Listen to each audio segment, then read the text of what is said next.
नमस्कार साथियों, आज हमारी स्टैटिक जीके की सेकंड क्लास है जिसमें हम भारत की लोक चित्रकलाओं के बारे में समझेंगे। पिछली क्लास में हमने भारत के प्रतीक चिन्हों के बारे में समझा था। आज की इस क्लास में हम फोक पेंटिंग्स के बारे में समझेंगे। फोक पेंटिंग्स क्या होती हैं, लोक चित्रकला क्या होती है। तो दरअसल हमारे ग्रामीण समाज में, आदिवासी समाज में, हमारे भारत के कई सारे ऐसे एरियाज हैं जहाँ पर ग्रामीण समुदाय और आदिवासी समुदाय रहते हैं। वहां पर आपने देखा होगा कि कई सारे त्योहारों पर और कई सारे मौकों पर बहुत सारी पेंटिंग्स बनाई जाती हैं। उनकी जो दीवारें होती है घरों की, उन दीवारों को भी कई सारी पेंटिंग्स से रंगा जाता था। तो ये सारी पेंटिंग्स जो थी वो लोक चित्रकला के अंतर्गत आती हैं। और ये जो पेंटिंग्स हैं इन समुदायों के बीच में, ये पीढ़ियों से ये लोग बनाते चले आ रहे हैं। साथ ही इस पेंटिंग्स में जल रंगों का प्रयोग किया जाता है। बहुत ही नेचुरल तरीके से ये पेंटिंग्स बनाई जाती हैं और इनकी विषय वस्तु होती है, धार्मिक विषय इसमें मौजूद होते हैं। साथ ही इसमें क्या होता है, पौराणिक कथाओं का वर्णन होता है और प्रकृति से प्रेरित ये सारे चित्र होते हैं। तो विभिन्न क्षेत्रों में विभिन्न प्रकार की लोक चित्रकलाएं हैं इंडिया में, और प्रत्येक एग्जाम में इससे प्रश्न पूछे जाते हैं। यहाँ मैंने जनरली 3 प्रश्न छांटे थे जो कि इंटरनेट पर मुझे मिल गए, और भी एग्जाम्स में इनसे प्रश्न पूछे जाते हैं हर बार। तो यहाँ पर जैसे कि ये प्रश्न जो है वर्ली लोक चित्रकला से संबंधित है, ये किस भारतीय राज्य से इसकी शुरुआत हुई थी, ऐसा पूछा गया है एसएससी CHSL 2019 में। वहीं कलमकारी पेंटिंग से यूपीएससी ने सवाल पूछा था 2015 में प्रीलिम्स में। उसके बाद same question same option UPPCL JE electrical वाले में 2021 में इन्होंने भी पूछ लिया कलमकारी से। वहीं मधुबनी कलाकृति, इससे पूछ लिया गया जो कि बिहार से संबंधित है, एसएससी MTS में 2017 में। तो आप समझ सकते हैं कि बहुत सारे जो क्वेश्चंस आते हैं वो इन लोक चित्रकलाओं से भी आते हैं। हमें इनको छोड़ना नहीं चाहिए, हमें इनको बहुत ध्यान से समझना आवश्यक है। पहली हमारी जो चित्रकला है समझने के लिए अभी, वो है मधुबनी चित्रकला। बहुत ही महत्वपूर्ण टॉपिक है ये वाला, बहुत ही महत्वपूर्ण पॉइंट है। मिथिला चित्रकला भी कहते हैं, कई बार एग्जाम में पूछा जाता है ये। और ये बिहार राज्य से संबंधित है। किससे संबंधित है? बिहार राज्य के मिथिला क्षेत्र में ये प्रचलित है। चित्रकला में जो आकृतियां होती हैं वो प्रतीकात्मक होती हैं। जैसे कि इसमें मछली की आकृति जो होगी सौभाग्य और प्रजनन क्षमता को दर्शाती है। साथ ही 1970 में इस कला को तब प्रसिद्धि मिली जब भारत के राष्ट्रपति ने जगदम्बा देवी को सम्मानित किया था उनकी इस चित्रकला के लिए। इस चित्रकला को GI टैग भी प्रदान किया गया है। तो यहाँ पर समझना यह है, मधुबनी चित्रकला बिहार से संबंधित है। दूसरी है पट्ट चित्रकला। ठीक है, पत्र चित्रकला उड़ीसा से संबंधित है और ये कपड़ा पर बनाई जाती है। किस पर बनाई जाती है? कपड़े पर इसको बनाया जाता है। संस्कृत भाषा में अगर हम पट्टा का अर्थ समझें तो उसका अर्थ होता है कपड़ा, और चित्रा का अर्थ होता है चित्र। और ये जो पेंटिंग्स हैं पट्ट चित्र वाली, ये भगवान जगन्नाथ और वैष्णव संप्रदाय से प्रेरित हैं। अगली आपकी पेंटिंग है कालीघाट चित्रकारी। दरअसल ये बंगाल में 19वीं सदी में इसको प्रारंभ किया गया था। कालीघाट मंदिर है कोलकाता के आसपास, इसी जगह पर। ठीक है, और इसमें जल रंग का प्रयोग किया जाता है। यहाँ पर सबसे इंपॉर्टेंट पॉइंट यही है कि ये पश्चिम बंगाल से संबंधित है, बंगाल से संबंधित है, ये आपको याद रखना है। वर्ली चित्रकारी, जो कि वर्ली जनजाति है एक, जो गुजरात महाराष्ट्र सीमा पर बेसिकली बहुत ज्यादा रहते हैं ये लोग।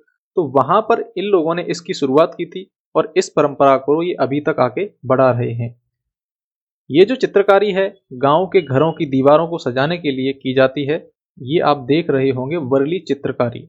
तो ये वर्ली चित्रकारी जो है गुजरात महाराष्ट्र सीमा से संबंधित है। दूसरा है पेटकार चित्रकला। पेटकार झारखंड से संबंधित एक चित्रकला है और इसे स्क्रॉल चित्रकला के रूप में भी जाना जाता है। इसका संबंध मां मनसा देवी से है और इस रूप से संबंधित चित्रों में एक सामान्य विषय होता है, वो ये होता है कि मृत्यु के बाद मानव जीवन का क्या होगा। तो पेटकार चित्रकला का एक विषय होता है, जो सामान्य विषय यही होता है कि मृत्यु के बाद मानव जीवन का क्या होगा, और झारखंड से संबंधित ये कला है। कोहबर और सोहराई चित्रकला, ये भी झारखंड से संबंधित है। कोहबर कला जो है शादी का जश्न मनाती है और दीवार पर चित्रित सोहराई जो पेंटिंग है वो फसल कटने का जश्न मनाती है। फसल जब पैदावार होती है उसके बाद इस पेंटिंग्स को बनाया जाता है और उसी का ये जश्न मनाती है। अगली है आपकी कलमकारी चित्रकला, जो कि आपने देखा होगा यूपीएससी ने पूछा था इस पर प्रश्न। ये आंध्र प्रदेश से संबंधित है और इसमें इस्तेमाल किया जाता है एक तेज नुकीला पेन जो कि बांस से बना होता है। और इसका सबसे प्रसिद्ध केंद्र कौन सा है, वो है आपका कालाहस्ती। कालाहस्ती इसका प्रसिद्ध केंद्र है कलमकारी चित्रकला के लिए। यह कला जो है मंदिर के अंदरूनी हिस्सों को, मंदिर के जो अंदरूनी हिस्से हैं उनको चित्रित कपड़े के पैनलों से सजाने से संबंधित है। मतलब एक जो कपड़ा होता है उस पर चित्रकारी की जाती है, कलमकारी। उसके बाद इस चित्रकारी को मंदिर की जो दीवारें हैं, अंदरूनी हिस्से हैं, उन पर इसको सजाने के लिए लगाया जाता है। विजयनगर शासकों ने कलमकारी चित्रकला को संरक्षण प्रदान किया था। तो कलमकारी चित्रकला आपकी आंध्र प्रदेश से संबंधित है। अगली है फड़ चित्रकला, जो कि राजस्थान से संबंधित है और मुख्य रूप से ये राजस्थान के भीलवाड़ा जिले के अंतर्गत इसका काफी प्रयोग होता है, वहां ये बहुत ज्यादा बनाई जाती है। मंजूसा चित्रकारी, ये अंगिका कला भी कहते हैं इसे हम, और ये बिहार के अंग क्षेत्र की लोक कला है। आधुनिक युग की अगर हम बात करें तो अंग क्षेत्र भागलपुर बिहार वाले क्षेत्र में आता होगा। बहुला बिसारी, बहुला बिसारी की लोक कथाओं पर यह आधारित है और जूट और कागज के बक्सों पर यह बनाई जाती है।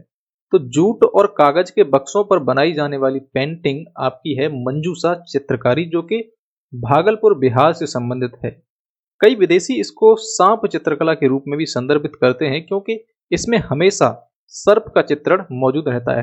कहीं ना कहीं आपको पेंटिंग्स में सांप देखने को नजर मिल ही जाएंगे इस चित्रकारी में, तो इसलिए इसको विदेशियों द्वारा सांप चित्रकला के रूप में भी संदर्भित किया जाता है। अगली है थांका चित्रकला।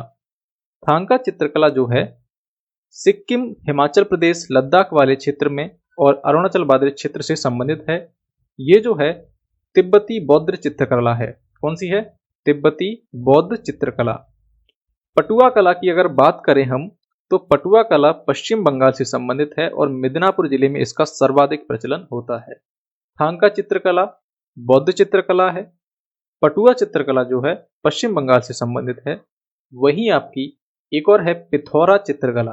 पिथौरा मतलब आपको नाम से ही समझ में आ रहा होगा, ये गुजरात और मध्य प्रदेश राज्यों के भित्ति चित्र इसमें बने होते हैं। जानवरों का चित्र इसमें आम है, विशेषकर घोड़ों का। पिथौरा राठवा, भील और भिलाला जनजातियों द्वारा दीवारों पर बनाई गई एक आनुष्ठानिक कला है। अब है आपकी पिछवाई चित्रकला, जिसे आप नाथ द्वारा चित्रकला कहते हैं।